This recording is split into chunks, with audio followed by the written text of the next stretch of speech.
ஏனுங்க ஒரு நிமிஷம் அந்த வீடியோவை ஸ்க்ரோல் பண்ணாமல் பார்த்துட்டு போங்க. நம்ம வந்து ப்ரமோஷன் மேலே ப்ரமோஷன் வாங்கி இன்றைக்கி டேட் லிட்டில் பிரின்சஸ்லேருந்து ஹஸ்பண்ட் லிட்டில் பிரின்சஸ் ஆகி அப்புறம் மதர் லிட்டில் பிரின்சஸாக மாறி இருக்கோம். ஸோ சத்தான உணவுகளை கொடுக்கணும்னு நம்ம நினச்சி சத்து மாவில் நம்ம குலோப் ஜாமுன் செய்வோம்னு சொல்லி ஒரு 10 நிமிஷத்தில் செஞ்சது தாங்க அந்த குலோப் ஜாமுன். காலையில் செஞ்சுட்டு போனேன். ஈவினிங் வந்து பார்க்கும்போது நல்லாவே ஊறி இருந்துச்சு. பட் சின்ன ஒரு மிஸ்டேக், முதல் முறையாக செஞ்சால் எல்லாருக்குமே கொஞ்சம் அடிசை இருக்கும் இல்லையா, அந்த மாதிரி கொஞ்சம் வேகலை. சின்ன உருண்டையாக உருட்டி நம்ம பொரிச்சு எடுத்துட்டோம்னா பக்காவாக வந்திருக்குன்னு தோன்றது.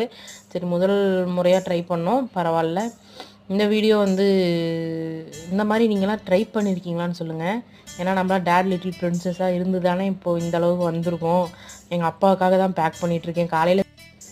காலையில் செஞ்சு இப்போ நம்ம வந்து அப்பாவுக்காக எடுத்து பேக் பண்ணிகிட்ருக்கோம். இந்த மாதிரி நீங்களாம் சமைச்சது உண்டா? நீங்கள் எது சூப்பராக பண்ணீங்க, எது ஒர்ஸ்ட்டாக பண்ணீங்க கமெண்ட்டில் சொல்லுங்கள்.